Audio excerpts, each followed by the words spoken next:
I was born in North Korea, and not knowing that I was born in the most oppressed country. I think that's how I tell Americans when they say they're oppressed.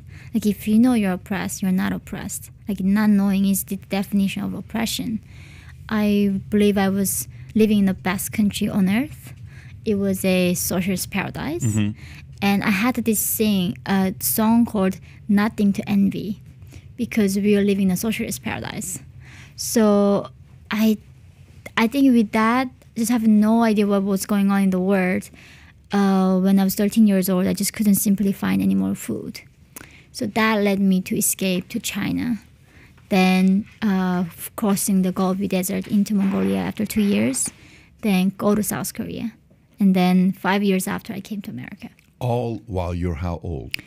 It was from me 13 to 15. I was crossing the desert, and then come to America when I was 21 years old. That's unbelievable. You know, when people hear a story like that. How often, Yeonmi, when you tell your story, people almost don't believe it. They think it's like, you're just telling a story. There's no way that story is real. Yesterday, I posted a picture of me in the military, and I post a couple pictures in the Army, and I'll get messages. People say, that picture doesn't look like you. That's not you. And I'll say, hey, I was born and raised in Iran, and, you know, here's what Iran was like when we were getting bombed. There's no way that's true. You're just telling a story out of Argo. How often do you hear people say, you know, you can't tell me it was that bad?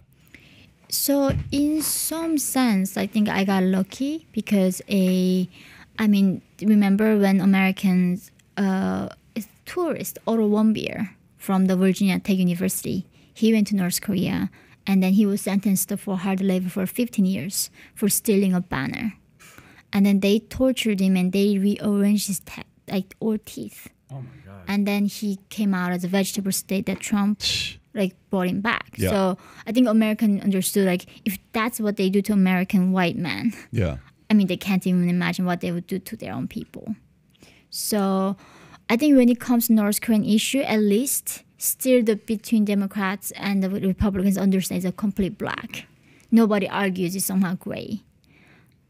But how they want to approach solve the problem is different. So then you know, for some, again, the question, why are you so optimistic though? You know, when I see you and I met you, we went to lunch afterwards. You had very nice things to say about Adam. You thought Adam was part of the LGBTQ community. I don't know if you remember this or not. Oh, yeah.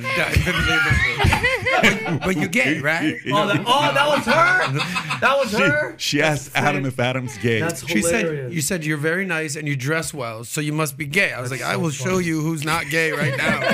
You know what I mean? Not that there's anything wrong with that. Anyways, but we are friends. We're good. But you're always optimistic. Your personality, you seem like have the attitude the future looks bright, but then at the same time you have the the perspective you present of, hey, let's stay paranoid because we don't know what could happen here, even in America. How do you balance that level of optimism with the life that you've lived and have a little bit of paranoia to say we got to keep fighting for this freedom? Yeah, I think in general I'm an optimist. I think there are only just over 200 defectors made it to America over the last 80 years. Say that one part again. Over the last 80 years, only 209 nursing defectors made it to America. Over the last 80 years, 209 have made it to America. That's intense. Yeah. And I'm one of them. Wow. That's right. And they made it pretty hard, right? Wow. I mean, it's almost impossible. You cannot escape. They set up landmines and electric fence, and it's made it. Yeah. It's impossible to get up. That was actually my question for you and me. The escape process. I know we have a lot of stuff we want to get through today, but just the escape process when you did it, how difficult was just that component of it, and how much more difficult would it be now? So my time was like every 10 meters with the actual human guard with the machine gun standing there. Every 10 meters there was a human guard. But now, actually, China gave them the technology of the facial recognition camera.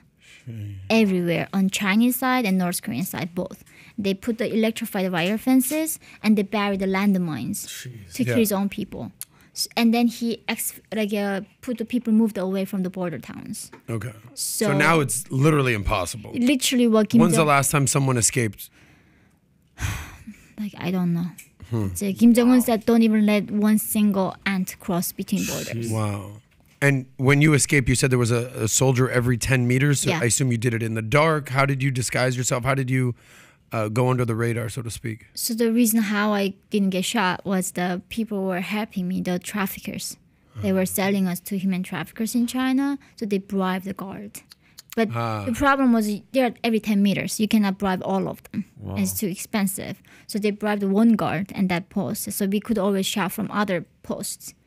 So that's why it was very dangerous. So if you like this clip and you want to watch another one, click right here. And if you want to watch the entire podcast, click right here.